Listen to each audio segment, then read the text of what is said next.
మనం మనకెందుకు వచ్చింది లేనిపోయింది. ఇప్పుడు ఏమవుతుందంటే ఇక్కడ బిజినెస్ మనకి. నాకు ఎవరు సినిమా చేస్తారు చేయరు అనేది నాకు తెలిసిపోయింది. ఇప్పుడు చిన్నప్పుడే తెలిసిపోయింది నాకు ఎవరు సినిమాలు చేయరు అంటే చెయ్యలేను కదా. వాళ్ళ సినిమా కోసం నేను కాంప్రమైజ్ అవ్వాలనేది నేను అనుకోలేదు. సో నేను ఎప్పుడు కాంప్రమైజ్ అవ్వలేదు కాబట్టి వాళ్ళు ఎప్పుడు కాంప్రమైజ్. అందరూ చాలా ప్రేమగా ఉంటారు నాతో.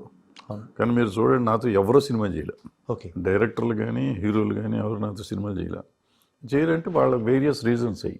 నేను డబ్బులు ఇవ్వనా ఇస్తాను అందరికీ మొత్తం ఫుల్ అమౌంట్ ఇస్తాను రోజులు కూడా ఉన్నాయి. వాళ్ళు చేయరు అంటే వాళ్ళకి ఎందుకు వచ్చిన తర్వాత ఏదన్నా వస్తే అనే ఫీలింగ్ ఏంటో తెలియదు వాళ్ళకి. ఏదో సార్ అసలు ఎందుకంటే ఏదో కూడా మంచి సినిమాలు చేశారు, చిరంజీవి లాంటి హీరోలతో సినిమా చేశారు. ఎందుకులే దాని మీద డిస్కషన్ ఎందుకు కానీ దాని ఇప్పుడు కాదు పాయింట్.